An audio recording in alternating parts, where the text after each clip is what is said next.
யோவான் எழுதிய நற்செய்தியிலிருந்து வாசகம். அக்காலத்தில் இயேசுதாம் சீடரை நோக்கி கூறியது, நீங்கள் என் மீது அன்பு கொண்டிருந்தால் என் கட்டளைகளை கடைப்பிடிப்பீர்கள். உங்களோடு என்றும் தங்கும்படி மற்றொரு துணையாளரை உங்களுக்கு தருமாறு நான் தந்தையிடம் கேட்பேன். தந்தை அவரை உங்களுக்கு அருள்வார். அவரே உண்மையை வெளிப்படுத்தும் தூய ஆவியார். உலகம் அவரை ஏற்றுக்கொள்ள இயலாது, ஏனெனில் அது அவரை காண்பதுமில்லை, அறிவதுமில்லை. நீங்கள் அவரை அறிந்திருக்கிறீர்கள், ஏனெனில் அவர் உங்களோடு தங்கியிருக்கிறார், உங்களுக்குள்ளும் இருக்கின்றார்.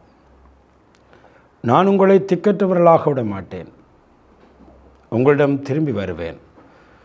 இன்னும் சிறிது காலத்தில் உலகம் என்னை காணாது, ஆனால் நீங்கள் என்னை காண்பீர்கள். ஏனெனில் நான் வாழுகிறேன், நீங்களும் வாழ்வீர்கள். நான் தந்தையுள்ளும் நீங்கள் என்னுள்ளும் நான் உங்களுள் இருப்பதை அந்த நாளில் நீங்கள் அறிந்து கொள்வீர்கள். என் கட்டளைகளை ஏற்று கடைப்பிடிப்பவர் என் மீது அன்பு கொண்டுள்ளார். என் மீது அன்பு கொண்டுள்ளவர் மீது தந்தையும் அன்பு கொள்வார். நானும் அவர் மீது அன்பு கொண்டு அவருக்கு என்னை வெளிப்படுத்துவேன். இது கிறிஸ்து வழங்கும் நற்செய்தி. கிறிஸ்துவே உமக்கு புகழ். ஆண்டவன் இயேசுவில் அன்பார்ந்தவர்களே, இன்றைய நற்செய்தியை வாசிக்கின்ற பொழுது புனிதரான 2ஆம் ஜான் பால் அவருடைய வாழ்வு எனக்கு நினைவுக்கு வந்தது. அவருடைய வாழ்வை நாங்கள் எடுத்து பார்க்கின்ற பொழுது மிகவும் சிறிய பராயத்திலே தன்னுடைய சகோதரியை அவர் இழந்தார். 9வது வயதிலே தன்னுடைய தாயை இழந்தார். 12வது வயதிலே தன்னுடைய சகோதரனான வைத்தியரை இழந்தார். 20வது வயதிலே தன்னுடைய தந்தையை இழந்தார். சகோதரி, தாய், சகோதரன், தந்தை, இந்த வரிசையிலே எல்லாரையும் இழந்து அவர் இந்த உலகத்திலே தனிமைப்படுத்தப்பட்டார். அவருக்கென்று எவரும் இருக்கவில்லை. அதை நாங்கள் சற்று யோசித்து பார்க்கிற பொழுது மிகவும் கடினமாக இருக்கிறது. அதாவது இந்த உலகத்திலே தாயில்லை, தந்தை இல்லை, சகோதரி இல்லை, சகோதரன் இல்லை என்று 20 வயதிலே ஒரு இளைஞன் இருக்கின்ற பொழுது அவனுடைய வாழ்வு திசை மாறி போயிருக்கலாம். ஆனால் அந்த வேளையிலே அவர் சொல்லுகிறார், என்னுடைய வாழ்வை தாங்கிக் கொண்டது யார் என்றால் மரியன்னையும் தூய ஆவியும் என்று சொல்லுகிறார். மரியன்னையும் தூய ஆவி. தூய ஆவியினுடைய வழிநடத்தல் என்னுடைய வாழ்க்கையில் எப்பொழுதும் இருந்தபடியால் என்னுடைய வாழ்விலே இறைவன் என்னை ஆசீர்வதித்திருக்கின்றார் என்று சொல்லுகின்றார். ஆண்டவன் இயேசுவின் அன்பார்ந்தவர்களே, இன்று நாங்கள் 6வது ஞாயிற்றுக்கிழமை, பாஸ்கா காலத்திலே 6வது ஞாயிற்றுக்கிழமையை கொண்டாடுகிறோம். நாங்கள் ஏற்கனவே சிந்தித்தபடி முதல் 4 ஞாயிற்றுக்கிழமையும் உயிர்த்த ஆண்டவருடைய பலத்தை, பிரசன்னத்தை நாங்கள் புரிந்து கொண்ட நாங்கள் கடந்த வாரம் இந்த வாரமும் திருச்சபை எங்களை இந்த இயேசுவுடைய முன்னேற்றத்திற்கு ஆயத்தப்படுத்துகின்றது. ஆகவே தான் கடந்த ஞாயிற்றுக்கிழமை இயேசு மிக அழகான ஒரு வார்த்தையை சொன்னார். உள்ளம் கலங்க வேண்டாம், மறல வேண்டாம் என்று சொன்னார். இன்றைக்கு அதே ஆண்டவர் எங்களை பார்த்து சொல்லுகிறார், உங்களை நான் திக்கற்றவர்களாக விட மாட்டேன், உங்களிடம் திரும்பி வருவேன்.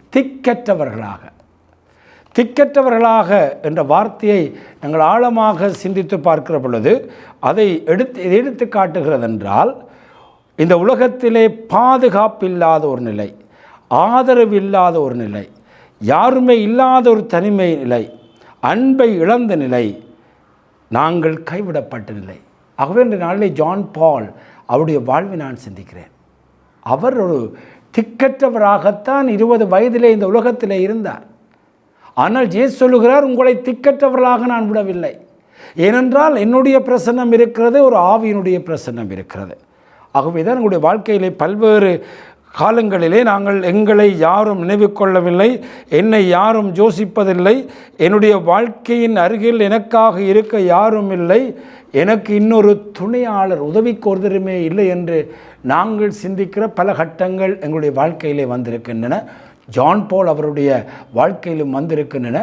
ஆனால் அவர் வெற்றியின் மேல் வெற்றி கண்டு இந்த திருச்சபையினுடைய ஒரு திருத்தந்தையாக மாறியதற்கு அடிப்படை காரணம் இயேசு சொன்ன இந்த வார்த்தைகளிலே அவர் நம்பிக்கை வைத்தார். உங்களை நான் திக்கற்றவர்களாக விட மாட்டேன். இந்த உலகத்திலே எவரும் உங்களை கைவிடலாம், ஆனால் நான் உங்களோடு இருக்கிறேன் என்று சொல்லுகிறார். ஆகவே நண்பாந்தவர்களே, இயேசு இன்றைக்கு சொல்லுகின்றார், உங்களை நான் திக்கற்றவர்களாக விட மாட்டேன், உங்களோடு இருக்கும்படி மற்றொரு துணியாளரை உங்களுக்கு தரும்படி ஆண்டவரிடம் தந்தையிடம் நான் கேட்பேன், அவரும் உங்களுக்கு அருள்வார், அவரையே உண்மையை வெளிப்படுத்தும் ஆவியார் என்று சொல்லுகின்றார். பரக்ளிட்டோஸ், இன்னும் ஒரு துணியாளருக்கு இருக்கின்ற அது சொல்லவென்றால் பரக்ளிட்டோஸ். பர என்றால் எலோங் சைட், அருகில். கிளித்தோஸ் என்றால் ரிமைன், ஸ்டே. ஆகவே அந்த வார்த்தையை நாங்கள் எடுத்து பார்க்கிற பொழுது எங்களுக்கு அருகில் என்றும் இருக்கக்கூடியவர் தான் இந்த பரக்ளிட்டோஸ், தூய ஆவியானவர். இயேசு சொல்லுகிறார், மற்றொரு துணியாளரை உங்களுக்கு தருவேன். மற்றொரு என்று சொல்லுகிற பொழுது ஏற்கனவே எங்களுக்கு ஒரு துணியாளர் இருக்கிறார். அவர்தான் ஆண்டவராகிய இயேசு கிறிஸ்து. அவர்தான் எங்களுக்காக பரிந்து பேசி கொண்டிருக்கின்றவர். அவர்தான் முதலாவது துணியாளர், எங்களுக்காக பரிந்து பேசுகின்றவர். இப்பொழுது ஆண்டவர் இந்த உலகத்திலே 3 ஆண்டுகள் இருந்து எங்களுக்காக பரிந்து பேசி எங்களை அன்பு செய்து எங்களை வழிநடத்திய பிற்பாடு அவர் இந்த உலகத்தை விட்டு போகிற பொழுது அவர் கொடுக்கிற வாக்குறுதி என்னவென்றால், இன்னும் ஒரு துணியாளரை உங்களுக்கு தருவேன். அன்பார்ந்தவர்களே, இந்த துணியாளர் என்னுடைய பரிசுத்த ஆவி. ஆகவேதான் இந்த துணியாளர் என்று சொல்லுகிற பொழுது, இந்த பரக்ளிட்டோஸ் என்று சொல்லுகிற பொழுது யார் என்று சொன்னால், நம்மோடு இருந்து நம்மை வழிநடத்துகின்ற ஒரு துணியாளர், நம்மோடு இருந்து நமக்கு ஆறுதல் கூறுகின்றவர், நமக்காக பரிந்து பேசுகின்றவர், நம்மை பாதுகாக்கின்ற ஒருவர், நமக்கு வழிகாட்டுகின்ற ஒருவர், நம்மை தாங்கி நிற்கின்ற ஒரு தெய்வீக துணைவராக இந்த பரிசுத்த ஆவியானவர் எங்களுடைய வாழ்க்கையிலே இருக்கின்றார். ஆகவே தான் பாந்தவர்களே, இந்த நாங்கள் அவருடைய விண்ணேற்றத்தை நாங்கள் தொடர்ந்து நாங்கள் ஆவியினுடைய வருகைக்காக இப்பொழுது செபிக்க தொடங்கி இருக்கிறோம்.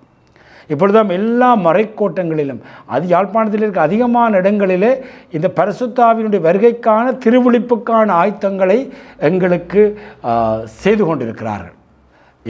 நம்முடைய மடுத்தினார் குறுமிடத்திலே மற்ற மறைக்கோட்டங்களிலே எல்லா இடங்களிலும் இந்த அழகான இந்த திருவிழிப்புக்காக ஆயத்தங்களை மேற்கொண்டுகின்றார்.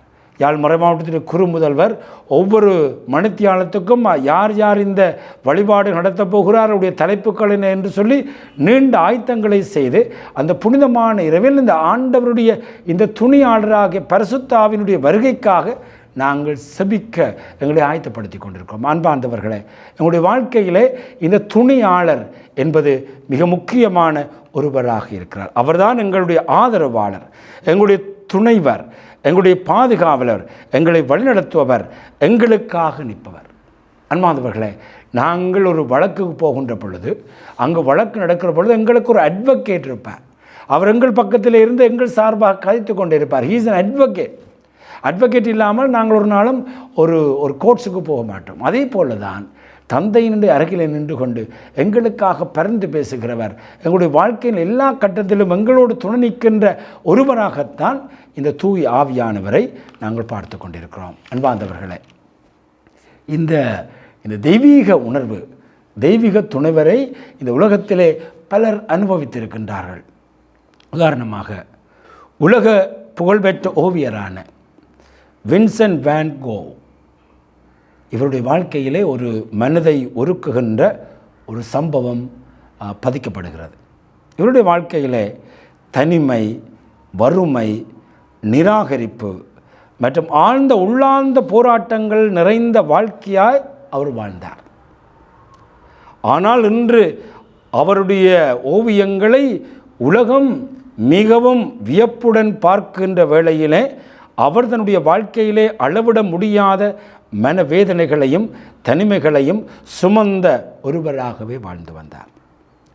இந்த இருண்ட தருணங்களில் உலகம் தன்னை புரிந்து கொள்ளவில்லை, தன்னை கைவிட்டது என்று உணர்ந்த வேளையிலே தன்னுடைய தம்பியாகிய தியோ அவருக்கு ஒரு மடலை வருகிறார். அதிலே ஒரு ஆழமான ஒரு ஆன்மீக தத்துவத்தை அவர் நமக்கு தருகிறார். எங்களுடைய வாழ்க்கை கூட இப்படியான அந்த தனிமைகள், வெறுமைகள், கைவிடப்பட்ட நிலைகள், உலகமங்களை பொருட்படுத்தாத நிலைகள் எல்லாம் வருகிற பொழுது இவருடைய வாழ்வு நமக்கு ஒரு முன்னுதாரணமாக இருக்குது. ஆகவே இந்த கடினமான வேளையிலே தன்னுடைய தம்பி தியோவுக்கு ஒரு கடிதத்தை எழுதுகிறார். அது என்ன சொல்லுகிறார் என்று சொன்னால், என்னை உயிரோடு இப்பொழுது வைத்திருப்பது வெறும் கைதட்டல்களோ புகழ்களோ அங்கீகாரமோ அல்ல. இன்றைக்கு எனக்கு கைதட்டல் இருக்கிறது, புகழ் இருக்கிறது, அங்கீகாரம் இருக்கிறது. ஆனால் இன்றைக்கு நான் இந்த இடத்துல இப்படி இருப்பதற்கு அடிப்படை காரணம் என்னவென்றால், எங்கோ ஓரிடத்தில் என்னை ஒருபொழுதும் கைவிடாத அன்பு ஒன்று இருக்கிறது என்ற நம்பிக்கை. ஆகவே உலகமெல்லாம் என்னை கைவிட்டு கொண்டு போகிற பொழுது, எல்லாம் தலைகளாக மாறிக்கொண்டிருக்கிற பொழுது எனக்குள்ளே ஒரு உணர்வு இருந்தது. என்னை ஒருபொழுதும் கைவிடாத ஒரு அன்பு எனக்கு இருக்கிறது என்ற நம்பிக்கை தான் என்னுடைய வாழ்க்கையிலே என்னை உயர்த்தி ஒரு பிரபல்யமான ஓவியராக மாற்றியது. மனிதர்கள் தன்னை தோல்வியுற செய்த வேளையிலும் இருளின் நடுவில் தன்னுடன் நடந்து செல்ல ஒரு மர்மமான பிரசன்னம் இருக்கிறது என்பதை அவர் தன்னுடைய வாழ்க்கையிலே வாழ்ந்தார். அதுதான் இன்றைக்கு ஆண்டவர் சொல்லுகிறார், உங்களை நான் திக்கற்றவர்களாக விட மாட்டேன். இந்த உலகத்தில் யாரும் உங்களை கைவிடலாம், திக்கற்றவர்களாக விட மாட்டேன். நான் உங்களோடு இருக்கிறேன். இன்னும் சிறப்பாக உங்களோடு இருப்பதற்கு இன்னும் ஒரு துணையாளரை கேட்பேன். அந்த துணையாளர் உங்களுக்குள்ளே வருவார், அவர் உங்களோடு இருப்பார், உங்களுக்குள்ளே இருப்பார், உங்களுக்கு துணையாக இருப்பார், உங்களை வழிநடத்துவார் என்று அவர் சொல்லுகின்றார். அன்பார்ந்தவர்களே, ரவீந்திரநாத் தாகூர் என்கின்ற ஒரு மிகப்பெரிய கவிஞனுடைய வாழ்க்கையிலே ஒரு அழகான சம்பவம். ஒரு நாள் அவர் கடலிலே ஒரு படகிலே பயணித்து கொண்டிருக்கிற பொழுது அங்கே புயல் வருகிறது. எல்லா மனிதர்களும் அச்சத்தினாலே கலங்கி நடுங்கிக் கொண்டிருந்தார்கள். ஆனால் இந்த ரவீந்திரநாத் தாகூர் மிகவும் அமைதியாகவும் நிறைவாகவும் இருந்தார். அப்பொழுது அங்கிருந்த ஒருவர் வந்தவர் கேட்கிறார், இத்தகைய அச்சம் நிறைந்த நிலையிலும் நீங்கள் எப்படி இப்பொழுது அமைதியாக இருக்க முடியும் என்று சொன்ன பொழுது அவர் தன்னுடைய வாழ்க்கையிலே இருந்த ஒரு ஆழமான ஆன்மீக தத்துவத்தை எங்களுக்கு எடுத்து கூறினார், அந்த மக்களுக்கு எடுத்து கூறினார். அவர் சொல்லுகிறார், இந்த காற்றையும் கடலையும் ஆளுகின்ற ஒருவர் மீது நம்பிக்கை வைக்கிற பொழுது பயம் என்பது எங்களுடைய வாழ்க்கையிலே தன்னுடைய சக்தியை இழந்து விடுகிறது. அன்பாதவர்களை, மீண்டும் அதை சொல்லுகிறேன். நாங்கள் இப்பொழுது இந்த காற்றையும் கடலையும் கடந்து பயந்து கொண்டிருக்கிறோம். ஆனால் எங்களுடைய வாழ்க்கையில் இந்த காற்றையும் கடலையும் ஆளுகின்ற ஒருவர் மீது நம்பிக்கை வைக்கின்ற பொழுது இந்த பயம் என்பது கூட தன்னுடைய வாழ்க்கையிலே சக்தியை இழந்து விடுகிறது என்று சொல்லி அந்த ஆழமான இறை நம்பிக்கையிலே ரவீந்திரநாத் தாகூர் இருந்தபடியால் அவருக்குள்ளே அந்த புயல் மத்தியிலும் ஒரு ஆழமான அமைதி இருக்கிறதை பார்க்கிறோம். அன்பார்ந்தவர்களே, எங்களுடைய வாழ்க்கையிலே நாங்கள் தனித்து விடப்படவில்லை, நாங்கள் அநாதைகள் அல்ல, நாங்கள் திக்கற்றவர்கள் அல்ல, மாறாக எங்களுடைய வாழ்க்கையிலே இறைவனால் அன்பு செய்யப்படுகின்ற ஒரு பெரிய மனிதர்கள் என்பதை இன்றைய வாசகங்கள் நமக்கு எடுத்துக்கொண்டது. இயேசு தெளிவாக சொல்லுகிறார், உள்ளம் கரள வேண்டாம், மரள வேண்டாம், உங்களுக்கு இடம்பாடு செய்ய போகிறேன், செய்தவன் உங்களை கூட்டி வருவேன் என்று கடந்த வாரம் மிக பெரும் ஆறுதல் செய்தியை சொன்ன ஆண்டவர் இன்றைக்கு சொல்லுகிறார், உங்களை நான் திக்கற்றவர்களாக விட மாட்டேன், உங்களுக்காக மன்றாடுவேன், மற்றும் ஒரு துணையாளரை இறைவன் உங்களுக்கு தருவார். அன்பார்ந்தவர்களே, நாங்கள் குருமடத்தில் இருந்த காலத்திலே எங்களுக்கு அதிபராக இருந்தவர் அருட்தந்தை பிலிப் பொன்னையா. அவரை இன்றைய வாசகத்தை வாசித்த பொழுது எனக்கு நினைவுக்கு வந்தது. அருட்தந்தை பிலிப் பொன்னையா அவர் ஆவியிலே வாழ்ந்த ஒருவர், ஆவியிலே இயக்கப்பட்ட ஒருவர். அவருடைய வாழ்க்கை முழுவதுமே ஆவியினால் இயக்கப்பட்டது. அவர் எதை பற்றியுமே சிந்திக்க மாட்டார், எந்த வேளையிலும் சந்தோஷமாக இருப்பார். எங்களுக்கு வகுப்புகள் எடுக்கிற பொழுது பிகமிங் கிரைஸ்ட் என்று சொல்லி இந்த ஆவியானவரை பற்றி எப்பொழுதும் சொல்லிக் கொண்டே இருப்பார். இந்த பாடம் முழுவதுமே ஆவியானவரை பற்றி தான்.